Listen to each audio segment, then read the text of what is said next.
Sa pilat, naayaan ko lahat tumayo. Ginong Paul Mario ko pangunahan na lang. Okay, magandang umaga sa ating lahat. Ang mga pala yung naging guro para sa araw na ito. So, bago tayo magsimula, ay nais ko muna lahat. So, Ginoong Gore, para naman tignan sa klase kung mayroon nga bang lumiban. Dahil sa ating service, walang lumiban sa araw na ito. Okay, palakpakan natin ang ating sarili dahil walang lumiban. Ano nga ba tinalakay natin yung nakaraan? Ginoong Gore? Patungkol po sir sa SSM. So, tama. Maraming salamat, Gore. Tinalakay natin yung nakaraan sa Rizay. O, Ginoong John Paul, mayroon ka bang ideya kung ano ang sa Rizay? Para sa akin sir, sa SSI is sulatin o is paraan mo isulat kung sa wilaya mong nagpapahayag yung daming opinion sa loob sa paksa. Mahusay. Palakpakan natin si Ginoong John Paul. So, bago tayo magsisimula sa ating bagong talakayan, ay meron tayong laro na tinatawag na ilarawan mo ko. So, magbibigay ako ng 4 na larawan at ibigay niyo kung ano nga bang salita ng representa sa larawan na ito. So, sino ang may ideya? Ginoong Gore? Base po sa larawan sir is talampati po sir. So, tingnan natin kung tama nga ba si Ginoong Gore. So, tama si Mr. Gore no to. Ang talalakay natin ngayon ay patungkol sa talumpati. So, narito ang ating lingkunin para sa araw na ito. Maaari kong basahin na. Sa paglalabas na malalagay ng mga paglalakay ay nasa patuloy ang kahulugan at uri ng talumpati. Mapapahayag ng sariling opinion at sa pagkakailan at sa kabahagi ng damdamin. Mahalawan ang lutuman ng talumpati ay sa kasabigan. So, para sa inyo, ano nga ba ang talumpati? Harold? Talumpati po sir ay ang pagsasalita sa harapan o sa entablado. So, tama. Tama ang ideya ni Ginoong Harold. So, ang talumpati ay isang sining na nagpapahayag ng isang kaisipan tungkol sa isang paksa sa paraang pasalita sa harap ng tagapakinig. So, ang talumpati ay ito ay meron kang inahandang pyesa at itong nirepresenta sa harap ng tahanan. So, ano sa tingin ninyo ang mga bahagi ng talumpati? Ginoong John Paul? Para sa akin sir, diba, mayroon itong bahaging manimula, na tokas. Tama, sige mo John Paul. So, ang bahagi ng talumpati ay una, panimula. Ang panimula, nilalahad ang layunin ng talumpati, kagapay na ng estratehiya o pagkunin ng atensyon ng madla. So, ibig sabihin, sa panimula ay pinapakilala mo sa mga tao ang paksa kung saan nga ba ang iyong talakayan. So, sunod naman ay ang katawan. So, Ginoong Gore, sa tingin mo, ano kaya ang sa talumpati, ano kaya ang katawan? So sa katawan sir, is dito inilarawan ang paksa, ang laman ng paksa o ano ang pinapaksa. Palakpakan na Ginoong Gore. So, sa katawan, saan dito ang paksang tatalakay ng talumpati? So, ibig sabihin dito, tinatalakay na ng talumpati kung saan nga ba patungkol ang kanyang sinulat. Okay. So, sunod naman ay pangwakas. So, ang pangwakas, ang pinakasakyol ng buod ng isang talumpati. Dito nakalahad ang pinakamalakas na katibayan, iniwala at katuwiran upang makahikayat ng pagkilos ng mga tao ayon sa layunin ng talumpati. So, ibig sabihin dito ay dito naglalaman ang kabuuan ng sinulat ng mananalumpati. So, ano nga ulit yung bahagi ng talumpati? Ginong kabantak? Panimula, katawanan. Palakpakan natin sa So, narito naman ang uri ng talumpati. So, una,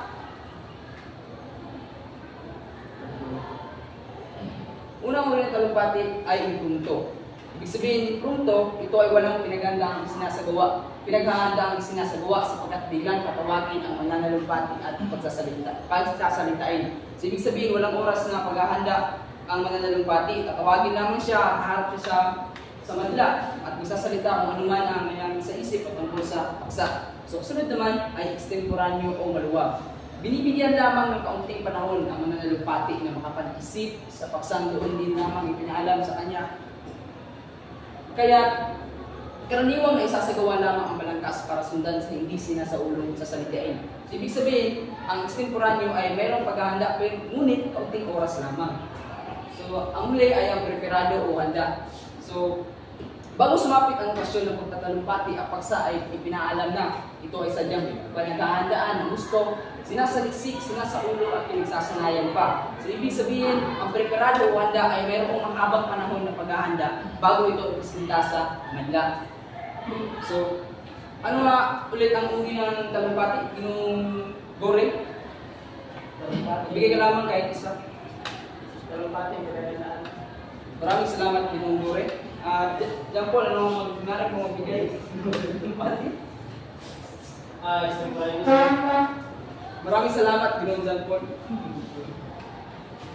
So narito naman ang uri ng talumpati ayon sa layunin. So, una ay ang talumpati mapalibang. Ang mananalumpati ay nagpapatawa sa pamamagitan ng anekdota o maikling kwento. Kadalasan ito ay binibigkas pagkatapos ng isang salo-salo. So, ang goal ng talumpating ito ay makipagbigay aliw sa mga nakikinig.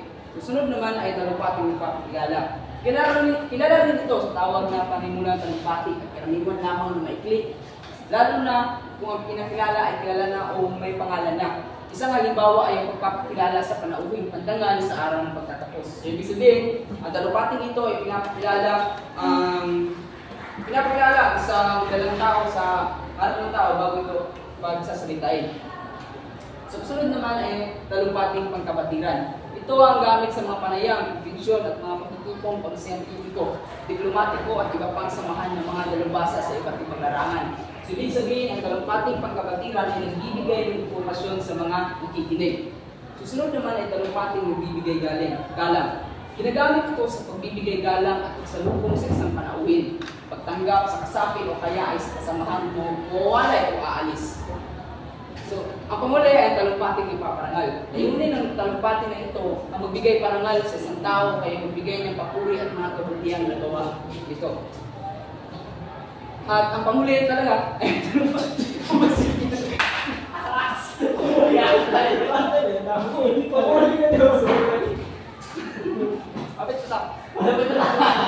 So, ang panguli ay ang talumpating papasigla. Ito ay pupitaw ng damdamit at impresyon ng mga tagapakinig. So, ano nga ba ulit ang mga uri ng talumpating ayon sa layunin? Ginoong Aaron, maaari ka mga Talumpating papalibang. Maraming salamat Ginoong Aaron.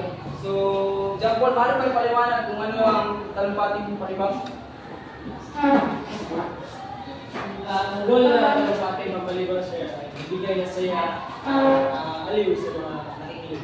Palakpakan din naman John Paul!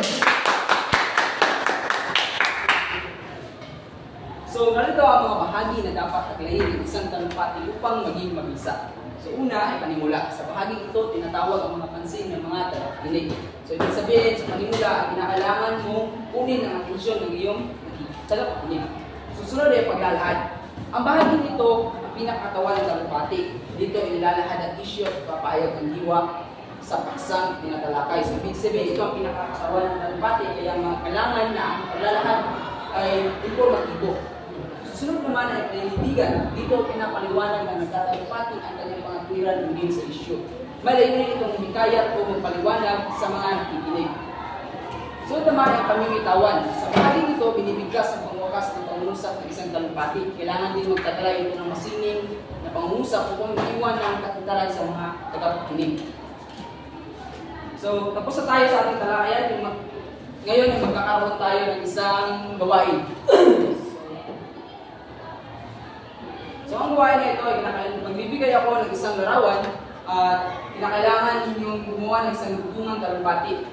Halimbawa, magbibigay ako ng isang larawan at magbibigay kayo ng mga salitang nagre-representa sa larawan na ito. Halimbawa, mauna si Ginoong Marcleo at susundan ito, dudugtungan ito ng kanyang katabi hanggang sa matapos sila. Naiintindihan ba na lahat? Yes, sir!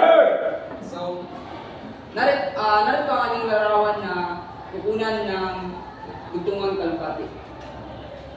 So, mauuna si Ginoong John Paul. Napakahirap pa yung mahirap, pero mas mahirap mo walang pangarap. Kung may pangarap ka, ito mo ito, kano mahirap?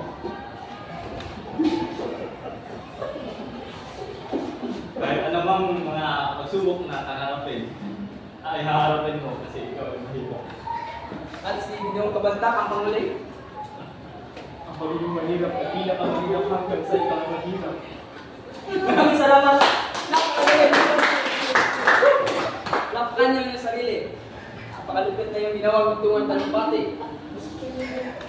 So, bilang magtatapos, sa tingin nyo, mahalaga ba ang gampanin ng talumpati sa pagbabahagi ng damdamin? Sino ang nais sumagot? Yung John Paul? Para sa akin, sir, mahalaga.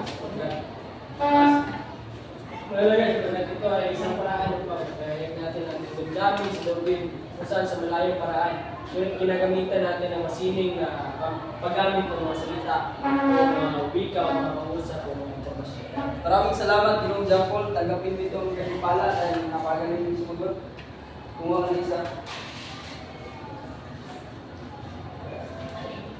Ang talumpati ay hindi lamang isang pagsasalita sa harap ng madla, kundi isang makapangyarihang paraan upang maipahayag ang ating saloobin, paninindigan at damdamin. Sa bawat salitang binipikas, may layuning gisingin ng isipan at tutawin ang damdamin ng nakikinig. So, ngayon ay magkakaroon tayo ng pasulit. Kumuha ng isang kapat na papel ng lahat dahil magkakaroon tayo ng 5 items na pagsusulit. So, handa na ba ang lahat? Handa na, sir! Unang bilang. Bene mo kita, sir. Bene mo kita, sir. Pwede pa. Pangalawang bilang. Okay.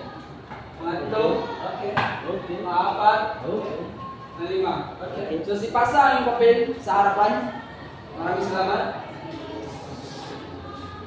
So, bago kayo magtatapos sa ating talakayan ay mayroon kayong takdang aralin. Ang inyong takdang aralin ay gumawa kayo ng sanaysay tungkol sa napapanahong issue sa lipunan. So, ito ang iyong pamatayan, nilalaman sa 10 puntos, organisasyon, 10 puntos, paggamit ng wika, 10 puntos, kaisahan, 5 puntos, kawastuhan ng impormasyon, 5 puntos, na kabuuan ay 40 puntos. So, ipapasahan niyo ito sa susunod na tagpo. So, at dyan nagtatapos ang ating talakayan na mayroon kayong matutunan patungkol sa talumpati. Maraming salamat.